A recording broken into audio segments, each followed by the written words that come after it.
اس سے پتہ چلتا ہے کہ یہ رمضان اللہ جل شانہ کی طرف سے کتنی بڑی نعمت ہے. یہ اس کا انتظار کیوں ہوتا ہے؟ اور آپ صلی اللہ علیہ وسلم نے جو دعا میں نے پچھلے جمعے میں بھی عرض کی تھی کہ آپ نے فرمایا کہ اللہم بارک لنا فی رجب و شعبان و بلغنا رمضان، کہ اللہ ہمارے رجب کے اندر اور ہمارے شعبان کے اندر برکت عطا فرما، اور برکت یہی ہے اس کی کہ اس کے اندر ہمیں زندگی عطا فرما، اور ایسے اس میں ہمیں اس کی تیاری عطا فرما کہ ہم اچھے طریقے کے ساتھ رمضان تک پہنچ جائیں.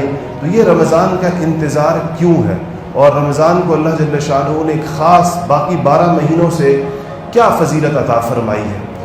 تو دیکھیں، انسان کو اللہ جل شانہ نے 2-3 آزمائشوں کے اندر پیدا کیا ہے. ایک آزمائش اس کی یہ ہے کہ اللہ جل شانہ نے اس کے ساتھ نفس لگایا ہے. نفس کا مطلب یہ ہے کہ اس کے اندر خواہشات رکھی، کھانے پینے کی خواہش ہے، اور جنسی خواہشات رکھی ہیں، شہوات رکھی ہیں، اور اپنے دنیا کے بہت سارے کاموں کے اندر ایک حب جاہ اس میں رکھی ہے، حب مال اس کے اندر رکھا ہے، عزت چاہتا ہے، دولت چاہتا ہے. یہ انسان کی خواہشات ہیں. دوسرا، اللہ جل شانہ نے شیطان کو ایک مہلت دی ہوئی ہے قیامت تک. اس کو کہا ہے کہ میرے خاص بندے تو تیرے داؤ پیچ میں نہیں آئیں گے، باقی تجھے ایک خاص اللہ تعالیٰ کی طرف سے ڈھیل ہے، ایک مہلت ہے. ان 2 آزمائشوں کے درمیان انسان اپنا وقت گزارتا ہے، اور ان 2 آزمائشوں کی وجہ سے وہ اپنا مقصد زندگی سے دور ہو جاتا ہے، فراموش کر دیتا ہے اس کو یہ بھول جاتا ہے کہ دنیا کے اندر میری آمد کا مقصد صرف کھانا پینا نہیں تھا، دنیا میں میری آمد کا مقصد صرف پیسے کمانا نہیں تھا، دنیا میں میری آمد کا مقصد صرف شادی کر کے بچے پیدا کرنا نہیں تھا، یا صرف اپنے بچوں کو پالنا پوسنا.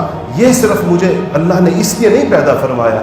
تو جب یہ چیز اس کو بھول جاتی ہے، فراموش ہو جاتی ہے، دنیا کے کاموں کے اندر وہ اس قدر مشغول ہو جاتا ہے، جیسے کولو کا بیل ہوتا ہے جو ایک اس کے گر چکر لگا رہا ہوتا ہے.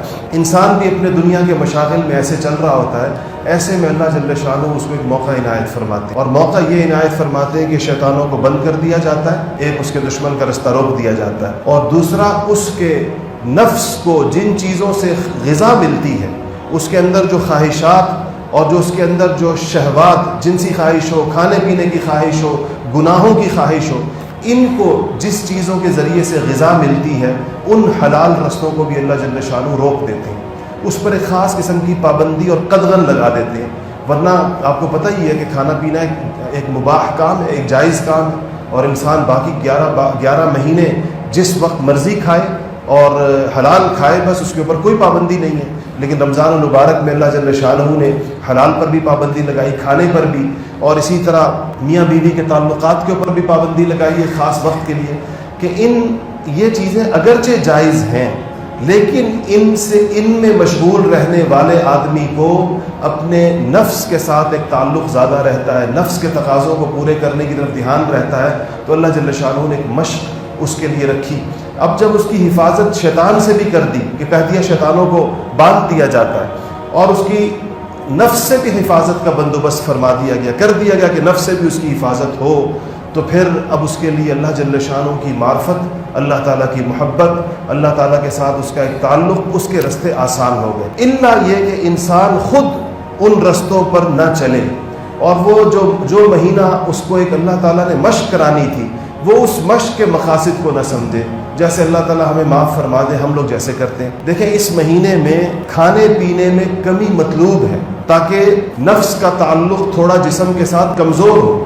لیکن ہم لوگ اوقات تو بدل دیتے ہیں کہ چلے دن میں نہیں کھائیں گے روزہ رکھنے والے، لیکن ہماری شام کی افطاری اور افطاری کے بعد ہمارے پرتکلف کھانے، پھر ہماری سحری، وہ عام طور پر اگر آپ کبھی اس کا حساب لگائیں تو ہم عام دنوں سے بھی زیادہ کھاتے ہیں رمضان مبارک. جس کا مقصد تقلیل طعام تھا کہ کھانا کم ہو جائے، وہ مزید بڑھ جاتا ہے. اسی طرح اس کا ایک مقصد یہ تھا کہ جب انسان کم کھاتا ہے تو قدرتی بات ہے، آپ نے دیکھا ہوگا کہ انسان کم سوتا ہے. سونے کا کھانے کے ساتھ ایک براہ راست تعلق ہے.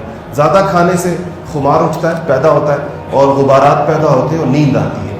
لیکن اگر انسان کم کھائے تو اس کو کم سوتا ہے.